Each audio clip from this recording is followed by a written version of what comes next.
নমস্কার বন্ধুরা, চক্রবাকে সকলকে স্বাগত। আশা করি সকলে ভালো আছেন, সকলে ভালো আছো, বিশেষ করে আমার প্রিয় ছাত্রছাত্রীরা। আজকে যে বিষয়টা নিয়ে কথা বলবো সেটা প্র্যাকটিক্যাল জিওগ্রাফির সঙ্গে সম্পর্কযুক্ত। প্রায় প্রতি ইউজি এবং পিজি সেমেস্টারে এই সার্ভে ওয়ার্কগুলো রয়েছে, যেটা আজকে আমরা আলোচনা করছি। ডাম্পি লেভেল সার্ভে এমন একটা ইনস্ট্রুমেন্ট সার্ভে যেটা সমস্ত ইউনিভার্সিটিতেই করানো হয়, পাস এবং অনার্স কোর্স দুটোতেই।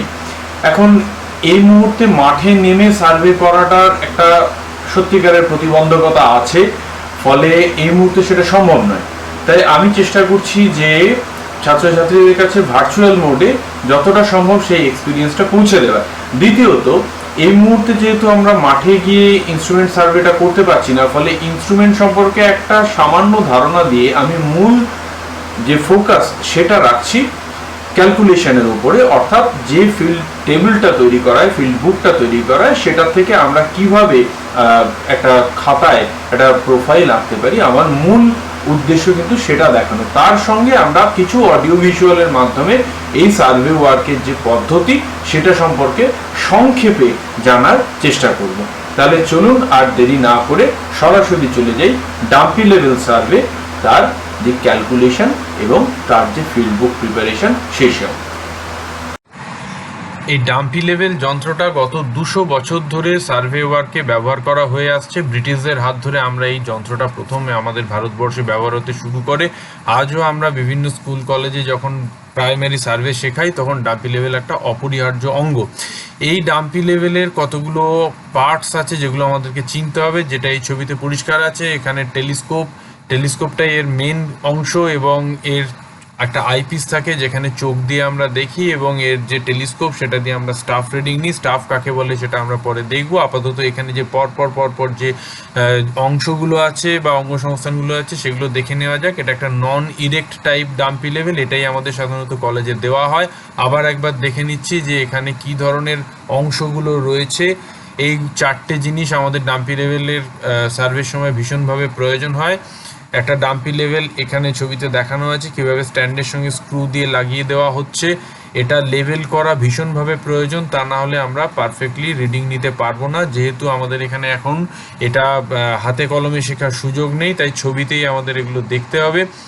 স্ক্রুয়ের সাহায্যে লাগিয়ে দেওয়ার পরে 3টে স্ক্রুয়ের মধ্যে দুটোর সঙ্গে প্যারালাল করে টেলিস্কোপটা রেখে তাদেরকে একযোগে ঘোরাতে হবে, এবং সেই ঘোরানোটা কিন্তু একই দিকে, অর্থাৎ হয় ক্লকওয়াইজ নয় অ্যান্টি ক্লকওয়াইজ, এবং তার মাধ্যমে ডাম্পি লেভেলের মাথার উপরে যে লেভেল টিউবটা আছে সেটাতে আমাদের বাবলটাকে মাঝখানে আনতে হবে। এইভাবে হওয়ার পরে আমরা যে নেক্সট যে স্ক্রুটা পড়ে রইলো তার সঙ্গে পারপেন্ডিকুলার করে আবার সেই স্ক্রুটাকে যে কোনো একটা দিকে ঘোরাতে থাকবো, যাতে আমরা সামনের যে বাবল টিউবটা আছে সেটা আবার লেভেল হয়ে যায়। এটা লেভেল হয়ে যাওয়ার পরে আমরা 180 ডিগ্রি 360 ডিগ্রি ঘুরিয়ে দেখবো যে লেভেলটা থাকছে কিনা। এইভাবে স্টাফটা ধরতে হয়, অর্থাৎ একেবারে ইরেক্টলি সোজাভাবে ধরতে হয় যাতে বেঁকে না যায়, এবং বেঁকে গেলে কিন্তু আমাদের রিডিংটা ভুল এসে যাবে। আর একটা স্টাফের মধ্যে দিয়ে যখন দেখি তখন আমরা ওই গোলটার মধ্যে যেমন দেখছি সেইভাবে দেখতে পাবো, এবং ঠিক মাঝখানের দাগটাকে দিয়ে আমরা নেব রিডিংটা। আমরা একে বলি স্টেডিয়া রিডিং। আমরা এর পরের ছবিতে দেখে নেব, একদম বাঁ দিকে স্টেডিয়া লাইনগুলো দেখানো আছে, এবং মাঝখানের ছবিতে দেখানো আছে ওপর আপার স্টেডিয়া এবং বটম স্টেডিয়া। মাঝখানেটাকে বলে মিডল স্টেডিয়া, এবং মিডল স্টেডিয়া আমাদের স্টাফের সঙ্গে যেখানে কাট করে আমরা সেই পয়েন্টে গিয়ে কিন্তু স্টাফ রিডিংটা নিই। স্টাফ রিডিং নেওয়ার একটা নির্দিষ্ট পদ্ধতি আছে, এটা একটা স্কেলের মতো আমরা ভাবতে পারি, এবং এই স্কেলের যে দাগগুলো কাটা আছে সেই দাগগুলোকে আমাদেরকে চিনতে হবে। ইরেক্ট ইমেজের ক্ষেত্রে কিন্তু ওপর দিকে এই মানটা বাড়তে থাকে, কিন্তু নন ইরেক্ট ইমেজ যেটা আমরা সাধারণত ছাত্রছাত্রীদের হাতে দিয়ে থাকি তাতে মানটা নিচের দিকে বাড়তে থাকে। এখন আমরা পরবর্তী ভিডিওটাতে এই বিষয়ে আরেকটু বিশদে জেনে নেব। সামনে রয়েছে এই যন্ত্রটা একটা টেলিস্কোপ মূলত ব্যবহার করা হয়েছে, এবং এই টেলিস্কোপটাকে একটা সমান উচ্চতায় রাখবার জন্য আমরা এখানে একটা লেভেল টিউব এবং এখানে আর একটা লেভেল টিউব ব্যবহার করেছি। তলায় আছে লেভেলিং স্ক্রু।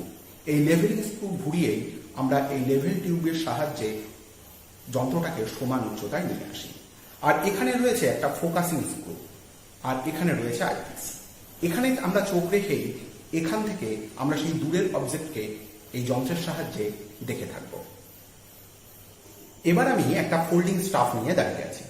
আসলে এই ফোল্ডিং স্টাফটাকে খোলবার জন্য এটাকে আস্তে আস্তে টানলেই এটা উপরের দিকে উঠতে শুরু করবে। আর পিছনে দেখো এখানে একটা ছিদ্র আছে, এখান থেকে একটা কালো অংশ আস্তে করে বেরিয়ে আসবে, অর্থাৎ উপরে ওঠার পরে এটা আস্তে করে লক হয়ে গেল।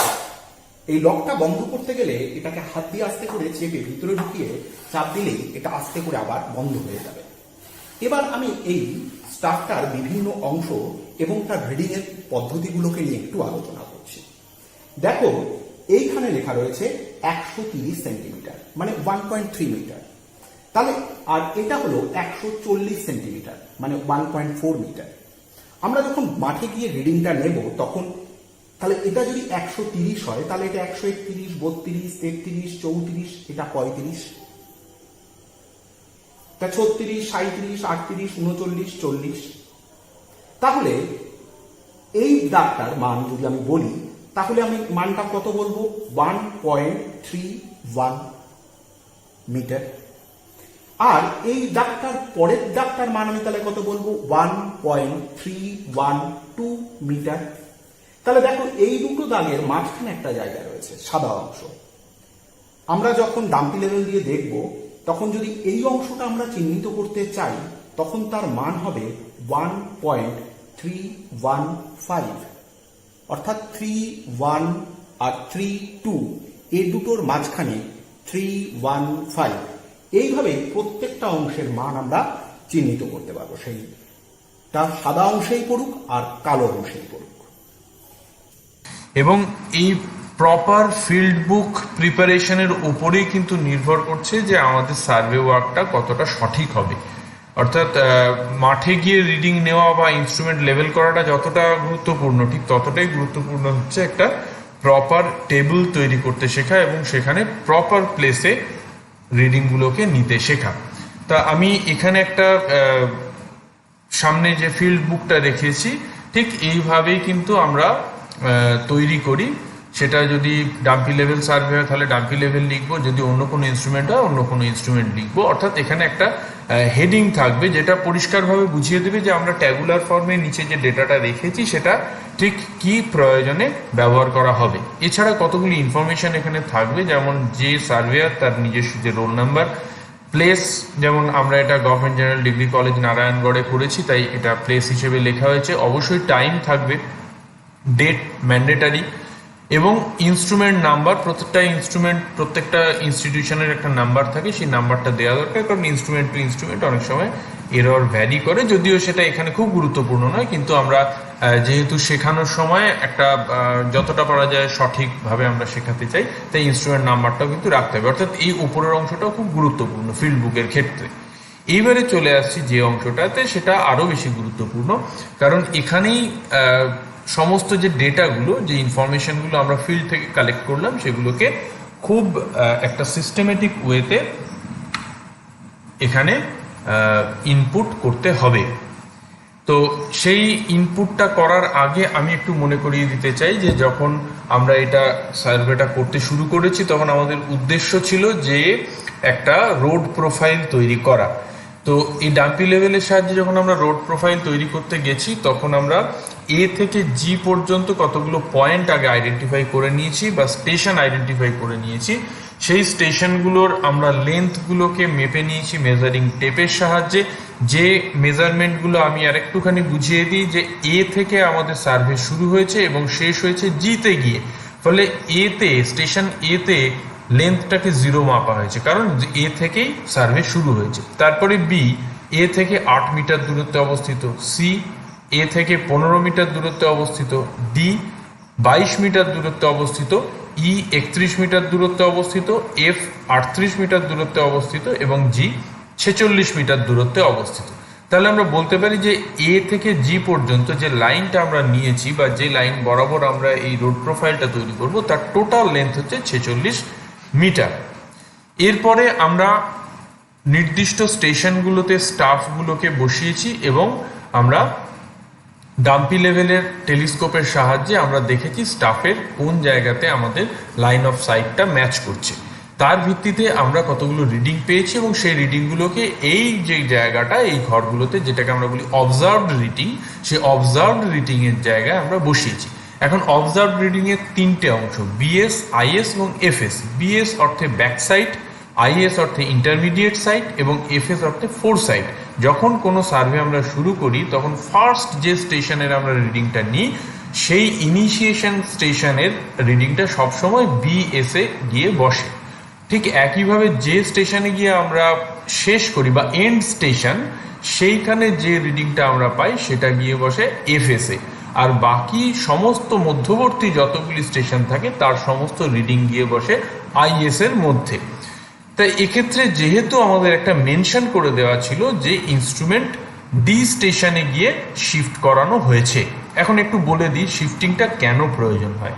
কারণ অনেক সময়ই বাস্তবে যখন আমরা মাঠে সার্ভে করতে নামি এমন অনেক প্রাকৃতিক বা মানবিক বাধা থাকে যার ফলে একটা লাইনের উপরে অবস্থিত সমস্ত স্টেশনকে আমরা একটা জায়গায় ডাম্পি বসিয়ে কমপ্লিটলি অবজার্ভ করতে পারি না।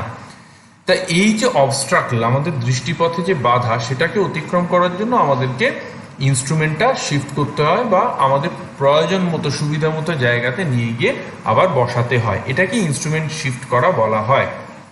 এখন যে মুহূর্তে আমরা ইনস্ট্রুমেন্ট শিফট করি সঙ্গে সঙ্গে ডাম্পি লেভেলকে আবার নতুন করে আমাদেরকে লেভেলিং করতে হয় এবং যে জায়গাতে প্রথম আমি যদি ভাবি যে এক্স নামক একটা স্থানে আমি বসিয়েছিলাম ডাম্পিটাকে, সেখান থেকে আমি এ বি সি এবং ডি কে দেখতে পেয়েছি, অবজার্ভ করতে পেরেছি। আর তারপরে যদি আমি ভাবি যে ওয়াই নামক একটা স্থানে একটা স্টেশনে আমি আমার ডাম্পি লেভেলটাকে সরিয়ে নিয়ে চলে গেছি, যেখান থেকে আমি আবার ডি ই এফ এবং জি এইগুলোকে অবজার্ভ করেছি। হ্যাঁ, এক্ষেত্রে ডিতে কিন্তু একটা ওভারল্যাপিং হচ্ছে বা দুবারই কিন্তু আমাদেরকে একটা কমন পয়েন্ট নিতে হচ্ছে, কারণ তা না হলে আমরা সার্ভেটাকে ম্যাচ করাতে পারবো না। এটা খেয়াল রাখতে হবে, যে পয়েন্টে ইনস্ট্রুমেন্ট শিফট করা হবে সেখানে কিন্তু দুটি স্থান থেকেই, অর্থাৎ প্রথম সাইকেলের যেখান থেকে আমি দেখেছি, দ্বিতীয় সাইকেলে যেখান থেকে আবার দেখব, দুটোর ক্ষেত্রে কিন্তু তার ভিজিবিলিটি থাকতে হবে, তা নাহলে সার্ভেটাকে ম্যাচ করানো যাবে না। তো এক্ষেত্রে আমাদের যেটা বোঝার বিষয় সেটা হচ্ছে যে একটা কাল্পনিক স্টেশন ভাবছি এক্স আর একটা কাল্পনিক স্টেশন ওয়াই, যেখানে ডাম্পি লেভেল যন্ত্রটাকে বসিয়ে আমরা মাপটা নিয়েছি। এখন কখনোই এক্স আর ওয়াই এর সমুদ্রপৃষ্ঠ থেকে উচ্চতা সমান নয়, ফলে লাইন অফ কলিমেশন বা যেটাকে আমরা ইনস্ট্রুমেন্টের ক্ষেত্রে আইসাইট বলি, লাইন অফ আইসাইট বলি, সেটা কখনোই সমান উচ্চতায় থাকবে না। ফলে অবভিয়াসলি আমাদের লাইন অফ কলিমেশনটা চেঞ্জ হবে। এখানে আমি শেখাবো কিভাবে এই লাইন অফ কলিমেশন তৈরি করতে হয় এবং কিভাবে সেটা চেঞ্জ হলে তাকে নতুন করে ক্যালকুলেট করতে হয়। কিন্তু তার আগে একটু পরিষ্কার করে বুঝে নিই যে অবজার্ভ রিডিংগুলো আমরা কিভাবে কোথায় বসিয়েছি। তো যেহেতু আমি প্রথম সার্ভেটা শুরু করেছি এ থেকে, এ কে দেখেছি আমি এক্স নামক একটা, ধরে নাও এক্স ওয়াই যা হোক একটা ধরে নাও, একটা স্টেশন থেকে আমি বসিয়ে সেখান থেকে দেখেছি এ কে। তার এ যেহেতু সার্ভে শুরু হচ্ছে তাই তার মানটা যেটা 1.58, এই মানটা আমি বসিয়েছি বিএস। নেক্সট বি স্টেশনকে দেখেছি, তার মানটা পেয়েছি 1.66, তাহলে আমি সেটাকে ইন্টারমিডিয়েট সাইটে বসিয়েছি। সি এর মানও তাই করেছি। এবং ডি এর মানটা যখন আমি দেখছি, যেহেতু আমি জানি যে ডিতে গিয়ে আমাকে ইনস্ট্রুমেন্টটা শিফট করতে হবে, তাই প্রথম সাইকেলে বা এক্স নামক স্থান থেকে আমি যে যতগুলো পয়েন্টকে দেখতে পাচ্ছি তার শেষ পয়েন্ট হচ্ছে ডি, তাই আমি তার প্রাপ্ত মানটাকে আমি এফএস এর জায়গায় বসিয়েছি। নেক্সট আমি আবার ইনস্ট্রুমেন্টটা শিফট করে নিয়ে এমন জায়গায় চলে গেছি, ওই ওয়াই নামক জায়গাটাতে চলে গেছি, যেখানে গিয়ে আমি আবার ডি ই এফ এবং জি কে দেখতে পাবো। তাহলে আমি আবার ইনস্ট্রুমেন্ট সেট করেছি, করার পরে প্রথমে কার রিডিং নেব, অবশ্যই ডি এর রিডিং নেব। তাহলে ডি এর রিডিং দিয়ে যেহেতু আবার নতুন করে একটা সার্ভে সাইকেল শুরু হচ্ছে, তাই ডি এর ক্ষেত্রে দ্বিতীয়বারের যে রিডিং সেটাকে আমি বসিয়েছি বিএস এ। তাহলে দেখা যাচ্ছে যে বিএস এবং এফএস দুটোই ডি এর ক্ষেত্রে বসছে, অর্থাৎ যে কোনো চেঞ্জ পয়েন্ট যে ক্ষেত্রে আসবে সেখানে কিন্তু এই দুটোই পাওয়া যাবে। আগের সাইকেলের যেখানে শেষ হচ্ছে সার্ভে সেখানে এফএস এবং নতুন সাইকেল যেখানে শুরু হচ্ছে তার বিএস এক্ষেত্রে বসবে। তা আমি আবার নতুন করে রিডিং পেয়েছি, বসিয়ে দিয়েছি। ই এর রিডিং পেয়েছি, ইন্টারমিডিয়েট সাইডে বসিয়েছি, এফ এরও তাই বসিয়েছি এবং জিতে গিয়ে আমার শেষ হয়ে গেছে, তাই আমি জিতে গিয়ে ওটা এফএস এ বসিয়ে দিয়েছি। এখন এইভাবে আমার যে ফিল্ডে যে ডেটা অবজার্ভ করার কাজ সেটা এখানে শেষ হয়ে গেছে। আর ডান দিকের যে অংশটা পড়ে রইলো, এই জায়গাটা কিন্তু আমাকে ফিল্ড থেকে ফিরে এসে ল্যাবে এসে আমাকে এই কাজটা করতে হবে। সেটা কিভাবে হবে সেটা আগে বলবো, তার আগে এগুলোর অ্যাব্রিভিয়েশনগুলোকে একটু পরিষ্কার করে দিই। কলিমেশন লাইন বা সিএল হচ্ছে সেই কাল্পনিক রেখা যেটা আমাদেরকে দৃষ্টি রেখা বলতে পারি, অর্থাৎ সমুদ্রপৃষ্ঠ থেকে একটা স্থানের উচ্চতা এবং সেইখান থেকে শুরু করে আমার দৃষ্টি রেখার যে উচ্চতা, এই দুইটিকে যোগ করলে কলিমেশন লাইন সৃষ্টি হয়। সেই কারণেই সিএল বের করার ফর্মুলা হচ্ছে CL is equal to BM plus BS IS আর এফএস, অর্থাৎ যে পয়েন্টে আমার হাইটটা আমি দেখতে চাইছি, কলিমেশনটা দেখতে চাইছি, সেখানে যদি বিএস পাই, আইএস পাই বা এফএস পাই, যেখানেই হোক, আমি সেইটা যদি স্থানীয় বিএম এর সঙ্গে যোগ। এখন বিএমটা কি? বিএম এর ফুল ফর্ম হচ্ছে বেঞ্চমার্ক।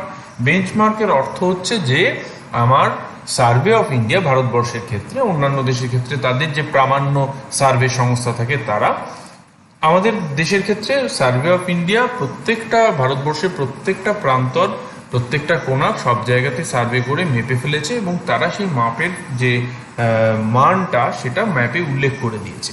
আমি যদি রেল স্টেশনে যাই, রেল স্টেশনে গেলে দেখতে পাবো যে এইরকম নেম প্লেটের নিচে লেখা থাকে যে হাইট ফ্রম এমএসএল। এমএসএল মানে হচ্ছে মিন সি লেভেল। মিন সি লেভেল বা গড় সমুদ্রতল থেকে কতটা উঁচুতে আছে, এগুলো কিন্তু একটা বেঞ্চমার্ক। তো আমাদের এখানে বলে দেওয়া হয়েছে যে এ স্টেশনের বেঞ্চমার্ক হচ্ছে 15 মিটার, অর্থাৎ সমুদ্র তল থেকে প্রকৃত উচ্চতা এই স্টেশনের হচ্ছে 15 মিটার। এটা আমি জানি। এইটুকু না জানলে কিন্তু আমরা ডাম্পি লেভেলের সাহায্যে রিডিউস লেভেল বের করতে পারবো না। তো এই যে বিএমটা পেয়েছি, সেই বিএমটার সঙ্গে আমি যোগ করেছি কি ওই পয়েন্টের বিএস, আইএস আর এফএস। এক্ষেত্রে এতে যেহেতু বিএস আছে তাই আমি বিএস যোগ করেছি। এখানে দেখা যাচ্ছে যেহেতু বিএস স্টেশন এ হচ্ছে 1.5, তাই যোগ করে আমরা এইটা পেয়েছি। অর্থাৎ আমাদের যে সিএল সেটা হচ্ছে এইটা। এটা কখন পর্যন্ত চলবে না, যতক্ষণ না আমি ইনস্ট্রুমেন্ট শিফট করব ততক্ষণ পর্যন্ত এই সিএলই চলবে। এবার যে মুহূর্তে আমি ইনস্ট্রুমেন্ট শিফট করে দেবো, সঙ্গে সঙ্গে কি হবে না, নিউ সিএল আবার নতুন করে বের করতে হবে। নিউ সিএল মানে new BM plus new BS IS আর এফএস। এখন নিউ বিএস আইএস এফএস নিয়ে কোনো চিন্তা নেই, কারণ ওই যে দ্বিতীয় সাইকেলে আবার আমি যখন সার্ভে শুরু করলাম ওই ডি পয়েন্টটাকে আবার নতুন করে দেখছি, সেখানে বিএস দেখেছি, সেই বিএসটা এসে বসিয়ে দেবো। কিন্তু নিউ বিএমটা আমি কোত্থেকে পাবো না, সেটা বুঝতে গেলে আমায় বুঝতে হবে যে ওই পয়েন্টের আরএল আগের সাইকেল থেকে যেটা বেরিয়েছে সেটাই হয়ে যাবে তখন আমার নতুন বিএম। তাহলে আরএলটা কি? আরএল মানে হচ্ছে রিডিউসড লেন্থ। আমরা বলতে পারি এটা হচ্ছে সমুদ্রপৃষ্ঠ থেকে ওই স্টেশনগুলোর প্রকৃত উচ্চতা যা আমরা মেপে বের করলাম। সেটা বের করার ফর্মুলা কি? সেটা বের করার ফর্মুলা হচ্ছে সিএল মাইনাস অবজার্ভড রিডিং। যদি বিএস হয় তাহলে বিএস মাইনাস করব, যদি আইএস হয় আইএস মাইনাস করব, যদি এফএস হয় এফএস মাইনাস করব। তাহলে RL is equal two CL minus observed reading. তাহলে প্রত্যেকটা সাইকেলের একটা নির্দিষ্ট সিএল আছে, সেই সিএল এর থেকে অবজার্ভ রিডিংকে, অর্থাৎ আমি যদি বি এর আরএল বের করতে চাই তাহলে এই কলিমেশন লাইন অফ কলিমেশন থেকে বি এর অবজার্ভ রিডিংকে মাইনাস করতে হবে, করলে আমি পেয়ে যাব সেখানকার রিডিউসড লেন্থ। মনে রাখতে হবে প্রত্যেকটি আরএল বা রিডিউসড লেন্থ এক একটি বিএম এর সমান। তো সেইভাবে যদি দেখি তাহলে ডি এর ক্ষেত্রে শেষ যে রিডিংটা এফএসএ আমি নিয়েছিলাম সেই রিডিংটাকে পূর্বতন যে সিএল বা কলিমেশন লাইন তার থেকে মাইনাস করেছি, করলে যেটা দাঁড়ালো সেটা হচ্ছে এখানকার রিডিউসড লেন্থ। আর এটাই হয়ে যাবে দ্বিতীয় সাইকেলের ক্ষেত্রে বিএম। ফলে দ্বিতীয় সাইকেলে আমি ডি এর কত পেয়েছি? বিএস না 1.62। আর এই আরএল ছিল আগের বারে যেটা আমি বিএম বলছি, নতুন বিএম, সেটা এইটা আর এইটাকে যোগ করলে, অর্থাৎ আরএল আর বিএম বিএস কে যোগ করে নিলাম, নিতে পেয়ে গেলাম নতুন কলিমেশন লাইন। এখন এর পরের প্রত্যেকটি কিন্তু বের করতে গেলে আমি এই কলিমেশন থেকে বিয়োগ করব, অর্থাৎ এটা থেকে আমি যখন এটা বিয়োগ করব তখন ই পয়েন্টের আমি আরএল পেয়ে যাব।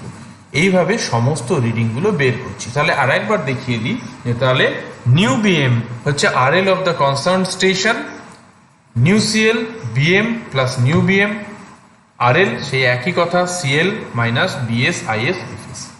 এখন আমার এই টোটাল সার্ভেটা সঠিক হলো কিনা আমি কি করে বুঝবো? তার একটা পদ্ধতি আছে যেটাকে আমরা বলি চেক। সেই চেকটা করতে গেলে আমাকে যেটা করতে হবে সেটা হচ্ছে যে আমাকে সামেশন অফ বিএস থেকে summation of FS K minus করতে হবে। সামেশন অফ বিএস থেকে summation of FS K minus করতে হবে। সেইটার যে ফল সেটা যদি লাস্ট আরএল এবং ফার্স্ট আরএল এর বিয়োগ ফলের সমান হয় তাহলে আমি বুঝবো যে আমার ক্যালকুলেশনটা ঠিক হয়েছে। তা সেটা এখানে একটুখানি দেখে নেওয়া যাক। আমার এখানে টোটাল বিএস কটা আছে, 1.58 আর 1.62, সেটা আমি এখানে বসিয়েছি 1.58 আর 1.62। তার থেকে বিয়োগ করেছি কি টোটাল এফএস। এফএস কি কি আছে, এফএস আছে 1.72 আর 1.78, তাহলে 1.72 1.78 এই দুটো যোগ করেছি, এটা হয়েছে 3.2 আর এটা হয়েছে 3.5, তাহলে পড়ে রইল -0.03।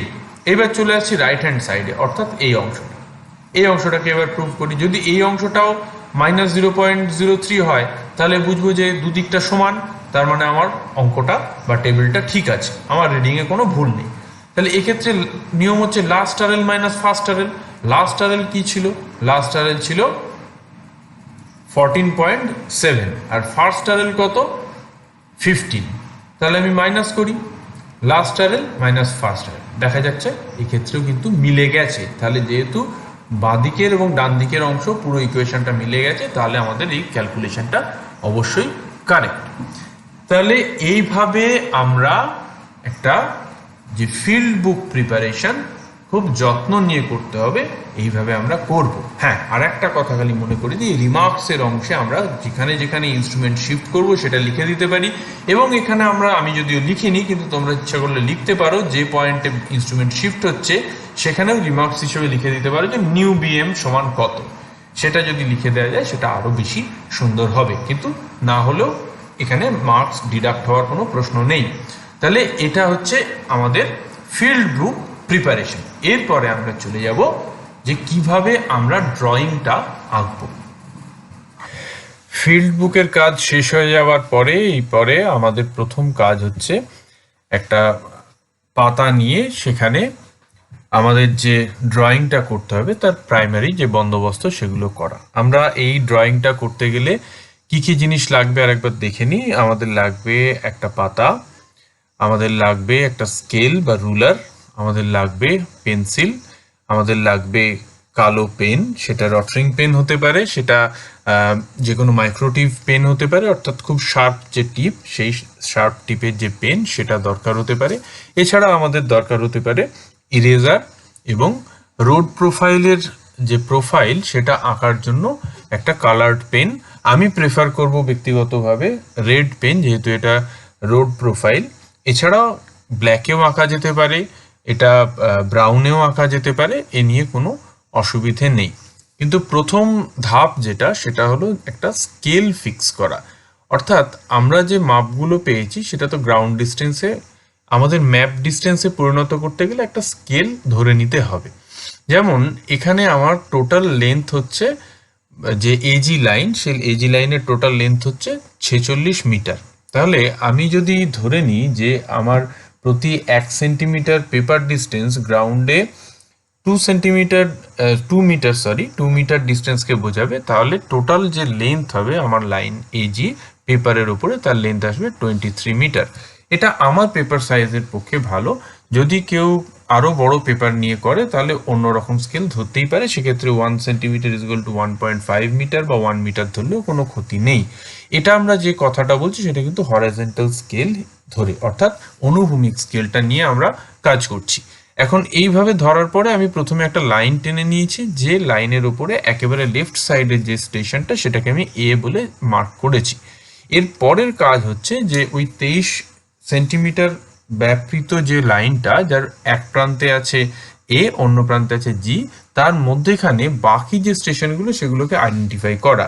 সেটা করার জন্য আমাকে ফিল্ড বুক দেখার প্রয়োজন হবে, কারণ আমরা জানি যে ফিল্ড বুকে প্রত্যেকটি স্টেশনের লেন্থ এ থেকে কত দূর সেটা দিয়ে দেওয়া আছে।